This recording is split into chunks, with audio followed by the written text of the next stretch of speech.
2026ರ ಅತಿ ದೊಡ್ಡ ಕ್ಲಾಶ್ ಅಂದರೆ ದುರಂಧರ್ 2 ವರ್ಸಸ್ ಟಾಕ್ಸಿಕ್ ಸಿನಿಮಾಗಳದ್ದು.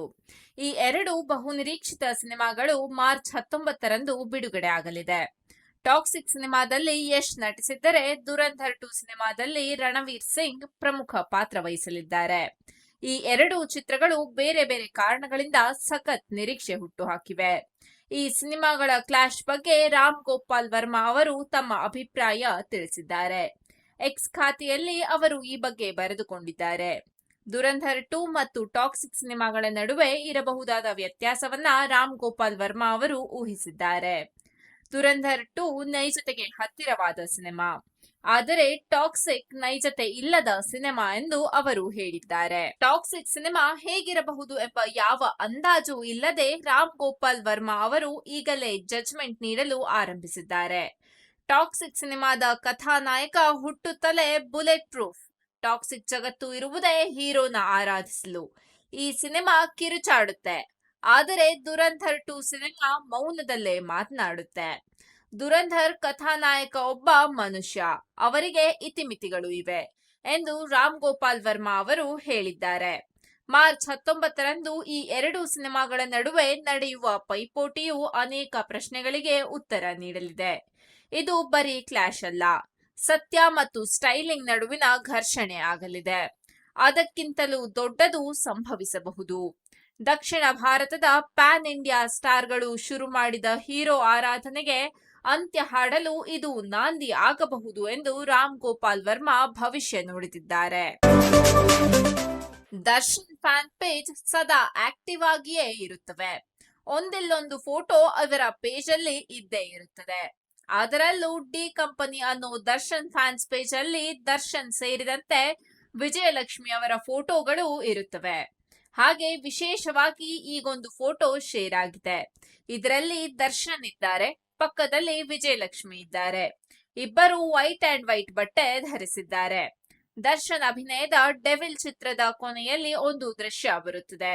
ಆ ದೃಶ್ಯದಲ್ಲಿ ದರ್ಶನ್ ವೈಟ್ ಅಂಡ್ ವೈಟ್ ಬಟ್ಟೆ ಹಾಕಿಕೊಂಡಿದ್ದಾರೆ. ಈ ಒಂದು ದೃಶ್ಯವನ್ನ ರಾಜಸ್ಥಾನದ ಉದಯಪುರದಲ್ಲಿಯೇ ತೆಗೆಯಲಾಗಿದೆ. ಈ ಸಮಯದಲ್ಲಿಯೇ ವಿಜಯಲಕ್ಷ್ಮಿ ಮತ್ತು ದರ್ಶನ್ ಒಟ್ಟಿಗೆ ನಿಂತು ಫೋಟೋ ತೆಗೆಸಿಕೊಂಡಿದ್ದಾರೆ ಅನಿಸುತ್ತೆ. ಕಾರಣ, ಈಗಿನ ಫೋಟೋದಲ್ಲಿ ಡೆವಿಲ್ ಚಿತ್ರದಲ್ಲಿ ಧರಿಸಿರೋ ಕಾಸ್ಟ್ಯೂಮ್ ಅಲ್ಲಿಯೇ ದರ್ಶನ್ ಕಾಣಿಸಿಕೊಂಡಿದ್ದಾರೆ. ಡಿ ಕಂಪನಿ ಅನ್ನೋದು ದರ್ಶನ್ ಫ್ಯಾನ್ ಪೇಜ್ ಇದ್ದ ಹಾಗೆ. ಇದರಲ್ಲಿ ದರ್ಶನ್ಗೆ ಸಂಬಂಧಿಸಿದ ಎಲ್ಲಾ ವಿಷಯವೂ ಇರುತ್ತವೆ. ಫೋಟೋ ಮತ್ತು ಆಡಿಯೋಗಳನ್ನ ಫ್ಯಾನ್ಸ್ ಶೇರ್ ಮಾಡಿಕೊಳ್ತಾನೆ ಇರ್ತಾರೆ. ಚಿನ್ನಾರಿ ಮುತ್ತ ವಿಜಯ ರಾಘವೇಂದ್ರ ರೈತನಾಗಿದ್ದಾರೆ. ರೈತನ ಪಾತ್ರದ ಪೋಸ್ಟರ್ ಸಂಕ್ರಾಂತಿ ಹಬ್ಬದ ಹಿನ್ನೆಲೆಯಲ್ಲಿಯೇ ರಿಲೀಸ್ ಆಗಿದೆ. ಮಹಾನ್ ಅನ್ನುವ ಈ ಚಿತ್ರದಲ್ಲಿ ರೈತನ ಕಷ್ಟ ಮತ್ತು ನಷ್ಟಗಳನ್ನ ಹೇಳುವ ಪಾತ್ರವನ್ನೇ ವಿಜಯ ರಾಘವೇಂದ್ರ ಇಲ್ಲಿ ಮಾಡುತ್ತಿದ್ದಾರೆ. ಈ ಪಾತ್ರದ ಮೂಲಕ ರೈತರ ಪ್ರತಿನಿಧಿನೂ ಆಗಿದ್ದಾರೆ. Director PC. ಶೇಖರ್ ಈ ಒಂದು ಪಾತ್ರವನ್ನ ವಿಜಯ ರಾಘವೇಂದ್ರ ಅವರನ್ನ ಮನದಲ್ಲಿ ಇಟ್ಟುಕೊಂಡೇ ಬರೆದಿದ್ದಾರೆ. ಈ ವಿಚಾರವನ್ನ ಸ್ವತಃ ಅವರೇ ಹೇಳಿಕೊಂಡಿದ್ದಾರೆ. ಬಂಗಾರದ ಮನುಷ್ಯ ಎಲ್ಲರಿಗೂ ಸ್ಫೂರ್ತಿನೇ ಬಿಡಿ. ಬೆಂಗಳೂರಿನ ಭೂಮಿಕಾ ಥಿಯೇಟರ್ ಅಲ್ಲಿಯೇ ಈ ಚಿತ್ರ 2 ವರ್ಷ ಓಡಿದೆ. ಆ ಚಿತ್ರದಿಂದಲೇ ಈ ಒಂದು ಲುಕ್ ಸ್ಫೂರ್ತಿ ಪಡೆದಂತೇನೂ ಇದೆ. ಬಂಗಾರದ ಮನುಷ್ಯ ಚಿತ್ರದಲ್ಲಿಯೂ ರೈತನ ಸಾಹಸ ಇತ್ತು, ಇತರರಿಗೂ ಸ್ಫೂರ್ತಿಯಾಗುವ ಅಂಶ ಇತ್ತು. Director PC. ಶೇಖರ್ ಡೈರೆಕ್ಷನ್ ಮಾಡಿರೋ ಈ ಮಹಾನ್ ಚಿತ್ರದಲ್ಲೂ ಅಂತಹದ್ದೇ ವಿಷಯ ಇವೆ. ಆ ವಿಷಯಗಳು ಇರೋ ಈ ಚಿತ್ರದಲ್ಲಿ ವಿಜಯ ರಾಘವೇಂದ್ರ ರೈತನ ಪಾತ್ರ ಮಾಡಿದ್ದಾರೆ. ವಿಜಯ ರಾಘವೇಂದ್ರ ಅವರಿಗೇನೆ ಈ ಪಾತ್ರ ಬರೆಯಲಾಗಿದೆ. ಮತ್ಯಾರನ್ನು ಮನದಲ್ಲಿಟ್ಟುಕೊಂಡು ಆಮೇಲೆ ವಿಜಯ ರಾಘವೇಂದ್ರ ಅವರ ಬಳಿ ಬರುವ ಕೆಲಸ ಏನೂ ಆಗಿಲ್ಲ.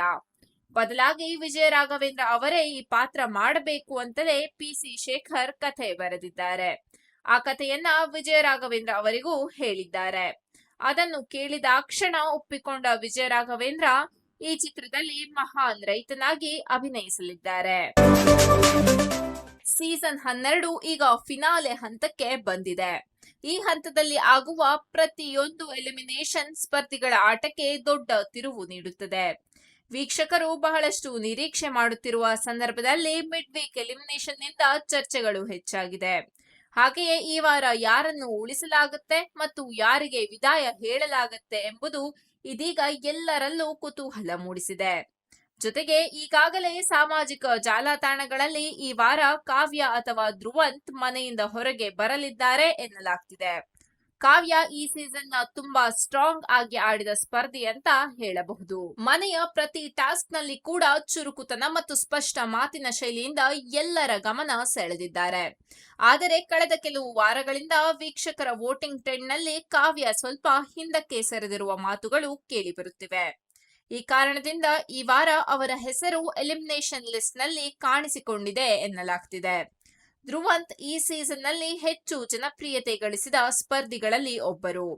ತಮ್ಮ ನೇರ ನಡವಳಿಕೆ ಮತ್ತು ಟಾಸ್ಕ್ ಗಳಲ್ಲಿ ಇವರು ಆಡಿದ ರೀತಿಗೆ ಫ್ಯಾನ್ಸ್ ಮೆಚ್ಚುಗೆ ವ್ಯಕ್ತಪಡಿಸಿದ್ದಾರೆ.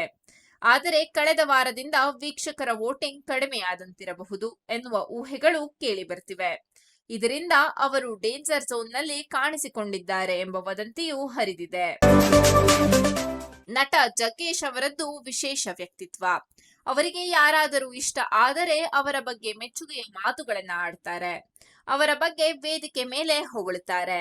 ಅನೇಕ ವೇದಿಕೆಗಳ ಮೇಲೆ ಅವರು ಈ ರೀತಿ ಮಾಡಿದ ಉದಾಹರಣೆಗಳು ಇವೆ. ಈ ಮೊದಲು ಗಿಲ್ಲಿ ನಟನ ಬಗ್ಗೆ ಜಗ್ಗೇಶ್ ಹೇಳಿದ ಮಾತೊಂದು ಈಗ ವೈರಲ್ ಆಗ್ತಿದೆ. ಅವರು ಹೇಳಿದ ಮಾತು ನಿಜವಾಗಿದೆ ಎಂದು ಫ್ಯಾನ್ಸ್ ಹೇಳ್ತಿದ್ದಾರೆ. ಜಗ್ಗೇಶ್ ಅವರು ರಾಯರ ಭಕ್ತರು. ಕೆಲವರಿಗೆ ಒಳ್ಳೆಯದಾಗಲಿ ಎಂದು ಅವರು ಪ್ರೀತಿಯಿಂದ ಹರಸುತ್ತಾರೆ. ಆ ವ್ಯಕ್ತಿ ಜಗ್ಗೇಶ್ಗೆ ಇಷ್ಟ ಆಗಬೇಕು. ಆಗ ಈ ರೀತಿಯ ಹಾರೈಕೆ ಸಿಗುತ್ತೆ. ಈ ರೀತಿ ಆಶೀರ್ವಾದ ಪಡೆದ ಅನೇಕರಿಗೆ ಒಳ್ಳೆಯದಾಗಿದೆ. ಅವರಿಗೆ ಗಿಲ್ಲಿ ಕಾಮಿಡಿ ಹಾಗೂ ಪ್ರಾಪರ್ಟಿ ಕಾಮಿಡಿಗಳು ಇಷ್ಟ ಆಗ್ತಿದ್ವು. ಈ ಕಾರಣದಿಂದಲೇ ಅವರು ಮನಸಾರೆ ಹಾರೈಸಿದ್ದರು.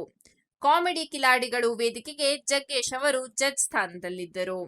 ವೇದಿಕೆ ಮೇಲೆ ಗಿಲ್ಲಿ ಕೂಡ ಇದ್ದರು. ಆ ಸಂದರ್ಭದಲ್ಲಿ ಮಾತನಾಡಿದ ಜಗ್ಗೇಶ್ ಅವರು, ಮುಂದಿನ ವರ್ಷ ಇಷ್ಟು ಹೊತ್ತಿಗೆ ಛತ್ರಿ ಹಿಡಿಯೋಕೆ ಒಬ್ಬರನ್ನ ಇಟ್ಟುಕೊಂಡು ಬಾಡಿಗಾರ್ಡ್ ನ ಹಾಕಿಕೊಂಡು ಓಡಾಡುವ ಮಟ್ಟಕ್ಕೆ ಈತ ಬೆಳೆಯುತ್ತಾನೆ ಎಂದು ಗಿಲ್ಲಿ ಬಗ್ಗೆ ಜಗ್ಗೇಶ್ ಹೇಳಿದ್ದರು. ಈಗ ಅದು ನಿಜವಾಗಿದೆ.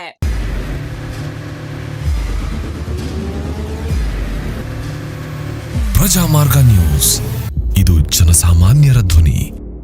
ನಮಸ್ಕಾರ.